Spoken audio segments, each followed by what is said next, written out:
नमस्कार मंडळी, आपले स्वागत आहे टेस्ट स्पाइस मध्ये. तर आपण आज पाहणार आहोत पनीर बिर्याणी. पनीर बिर्याणी ही मसालेदार आणि चवीला छान लागते. तर आपण पण करून पहा. तर त्यासाठी लागणारे साहित्य आता आपण पाहू. तर 5-6 कांदे मी चिरून घेतलेले आहेत उभे. 5-6 टमाटे उभे चिरून घेतलेले आहेत आणि तांदूळ शिजवण्यासाठी पाणी उकळायला ठेवले आहेत. तर तांदूळ मी अर्धा तास भिजवून घेतलेले आहेत. आता उकळलेल्या पाण्यामध्ये आपण मसाले टाकणार आहोत. पहिला तमालपत्री टाकलेली आहे, मसाले वेलची, दालचिनी आणि 1 मिरची टाकायची. आता हे उकळलेल्या पाण्यामध्ये आपण 2 चमचे मीठ टाकून घेणार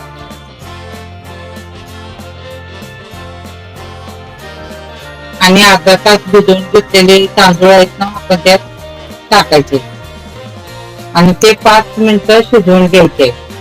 कारण जास्त शिजला तर भात गिचका होतोय, बिर्याणी चांगली होत नाही. आता हे तांदूळ आपण पाण्यामध्ये टाकून चांगले 5 मिनिटं शिजवून घ्यायचे आहे.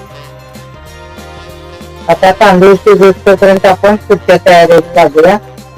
पातेले घेतलेले आहे, त्यात 4 चमचे तेल घेणार आहे.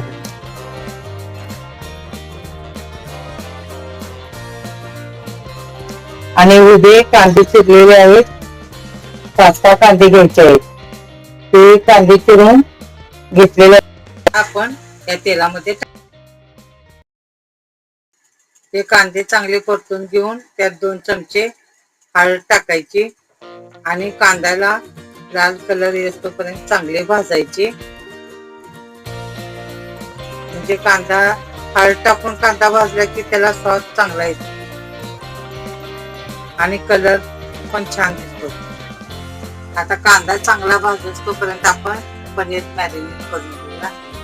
तर चिरून घेतलेले आहे पनीर, अर्धा किलो पनीर चिरून त्याच्यावर आता हळद टाकायची, सगळीकडे पसरायची अशी, आणि लाल तिखट टाकायचं. पनीरला कलर चांगला छान येतो. आता आपण चवीपुरते मीठ टाकून घेणार आहोत. 10 ते 15 मिनिटं ठेवायचे आहेत पनीर मॅरिनेट होतात.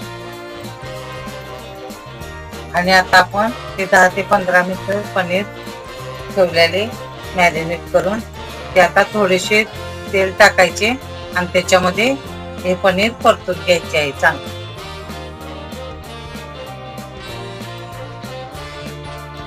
आता मॅरिनेट करून घेतलेली पनीर आपण परतून घ्यायचे आहे.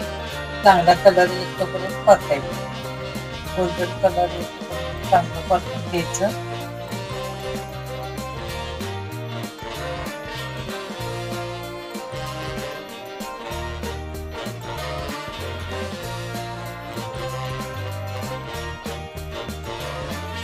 आता हे पनीर चांगले परतून घेतलेले आहे. तर आता आपण पुढच्या तयारीला. आता आपण कांदा भाजायला घेतला होता, तो कांदा चांगला भाजलेला आहे. आता आपण त्याच्यामध्ये टमाटे टाकणार आहोत. टमाट्याची प्युरी टाकली तरी चालते, टमाटे चिरून टाकले तरी चालतात.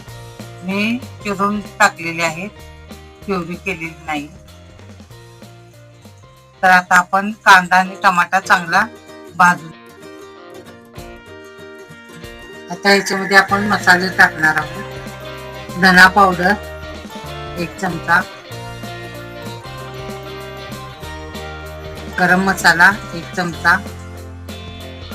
आता आपण याची बिर्याणीची चव वाढवण्यासाठी सोहानाचा व्हेज बिर्याणी मिक्स मसाला याच्यात ऍड करणार आहोत. त्याच्यामुळे बिर्याणीला चव छान येते.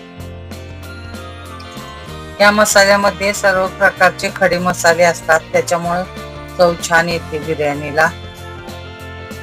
आता आपण 2 चमचे दही टाकणार आहोत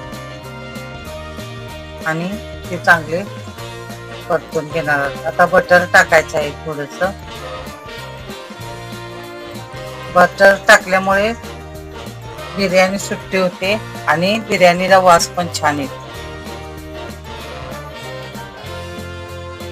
परतून घेतलेले पनीर आपण मसाल्यामध्ये ऍड करून घेणार आहोत.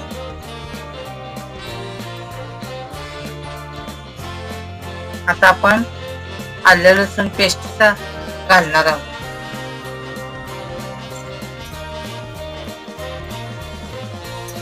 आलं लसूण पेस्ट घातल्यामुळे पण चव छान येते. आता हे मसाला आपला परतून चांगला झालेला आहे. हे बघा कसा दिसतो छान चवीला झणझणीत. आपण हे शिजवून घेतलेला भात आहे हा आपण या मसाल्यावर पसरून घेणार आहोत. अशा प्रकारे सर्वत्र पसरवायचा. आता हा भात शिजलेला आहे बघा सुटसुटीत. असाच आपण शिजवून घ्या म्हणजे इतका भात होत नाही. एक एक शीत आपल्याला वेगवेगळं करता येईल असा भात शिजलेला आहे. अर्धा कच्चा शिजवायचा, जास्त शिजवायचा नाही, नाहीतर बिर्याणी व्यवस्थित होत नाही. आता आपण हा पसरून घेणार आहोत.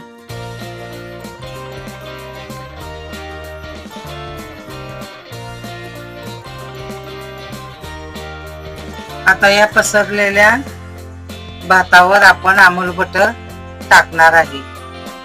तर अमूल बटर टाकल्यामुळे भाताला वास छान येतो आणि सुट्टा राहतो भात. चवीला पण छान लागते अमूल बटर टाकल्यामुळे. अमूल बटर भातावर सगळीकडे पसरून घ्यायचं आहे.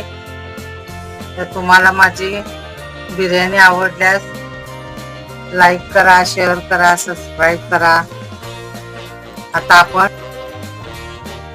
आपण कोळसा लाल होतोपर्यंत ठेवणार आहोत. कोळसा लाल झाला की तंदुरीचा वास येण्यासाठी बिर्याणीमध्ये आपण त्याचा वापर करणार आहोत. तर कोळसा लाल होतोपर्यंत चांगला ठेवायचा. आता कोळसा चांगला पेटलेला आहे. तर आपण तो वाटीत भाताच्या बरोबर मध्ये ठेवायचा आहे आणि त्याच्यावर बटर टाकायचे आहे. बटर टाकल्या लगेच झाकण लावायचं नाही, मग वास बाहेर जातो सगळा घट्ट.